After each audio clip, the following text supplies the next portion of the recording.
Ukiamua kuhangaika, hangaika ukiwa na nguvu. Kama na kuna kazi lazima uifanye temporary. Kuwa bodaboda kwa muda, ukiwa na future ya kufanya jambo jingine mbele.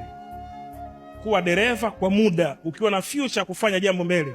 Siseme naendesha roli mpaka nizeeke, utavunja kiuno. Endesha roli miaka 10, Mungu akubariki. Endesha roli miaka 10, 15 basi. Kuna kazi ni temporary unafanya. Nguvu zikipungua unaacha, unaingia kwenye majukumu ya kusimamia. Mnara hauwi mkubwa unapopanda juu. Mnara unaanza kuwa mkubwa chini. Unavozidi kupanda unafanyaje? Unazidi kuwa mwembamba. Maana yake unapunguza majukumu, kwa sababu juu hapahitaji nguvu. Nguvu inahitajika chini. Kwa lazima ujitengenezee misingi mapema. Wakati wenzio wanatukana, huyu IPM anawadanganya, wewe nisikilize kwa makini. Alafu utafika muda ambao mtakutana katika nini? Mtakutana katika mahesabu.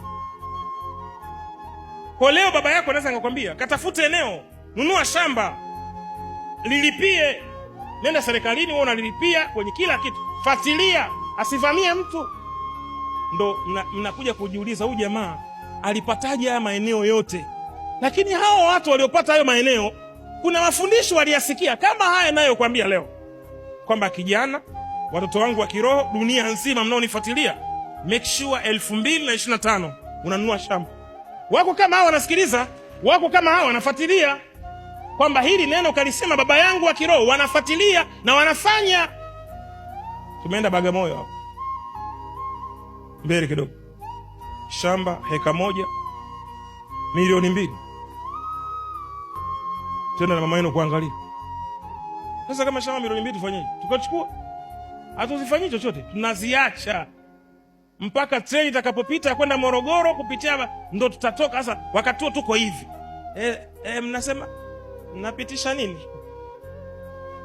Tukate, unaelewa vizuri. Shanga huyu mzee hela anatoa wapi?